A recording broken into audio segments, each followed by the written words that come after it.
ભરૂચમાં ચાલતી પોલમ પુલને લઈને સીએમઓ ગંભીર જોવા મળી રહ્યા છે। વિવિધ યોજનાઓમાં ચાલતી લાલિયાવાડીનો રિપોર્ટ તૈયાર કરવા સૂચના આપવામાં આવી છે। સીએમના સલાહકાર હસમુખ અઢિયાએ આરોગ્ય વિભાગના અધિકારીઓ સાથે બેઠક કરી।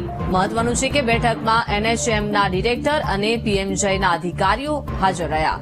મહત્વનું છે કે પીએમજય, આરબીએસકે અને 108 યોજનાની સુવિધા અંગે પણ બેઠકમાં ચર્ચાઓ કરવામાં આવી।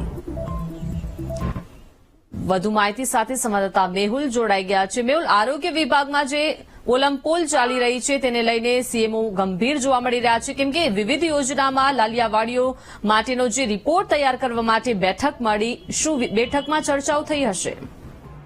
બિલકુલ, ખૂબ બેઠક મળી હતી। તમામ અધિકારીઓ સાથે આ બેઠક કરવામાં આવી। મુખ્યમંત્રી તેમને આ બેઠક જે છે તેની અધ્યક્ષતા કરી હતી અને આ તમામ જે બાબતો છે તેના ઉપર સમીક્ષા કરવામાં આવી।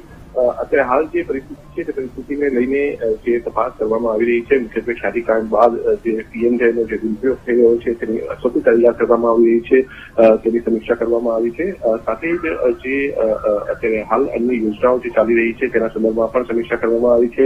આરબીએસકે યોજના, 108ની સુવિધા, નમોશ્રી યોજના અને હાઈ રિસ્ક જે મહિલાઓ છે, મહિલાઓ તેના સંદર્ભમાં જે યોજના ચાલી રહી છે રાજ્ય સરકારની, તેની પણ સમીક્ષા કરવામાં આવી। પરંતુ ખ્યાતિકાંડ જે છે તે સૌથી મહત્વનો મુદ્દો રહ્યો છે, કારણ કે રાજ્ય સરકાર કેન્દ્ર આરોગ્ય વિભાગ સાથે રહીને જે નવી એસઓપી તૈયાર કરી રહી છે અને આ એસઓપી અને જે તપાસ કરવામાં આવી રહી છે, જે તથ્યો આ બહાર આવ્યા છે આરોગ્ય વિભાગની અંદર અને લૂપહોલ્સ છે તેના ઉપર ભાર મૂકવામાં આવ્યો છે અને તમામ અધિકારીઓ સાથે સમીક્ષા કરી એક રિપોર્ટ તૈયાર કરવા માટેની પણ સૂચના જે આપવામાં આવી છે, જેને સુપર કરવા માટેની સૂચનાઓ જે છે તે અપાઈ છે।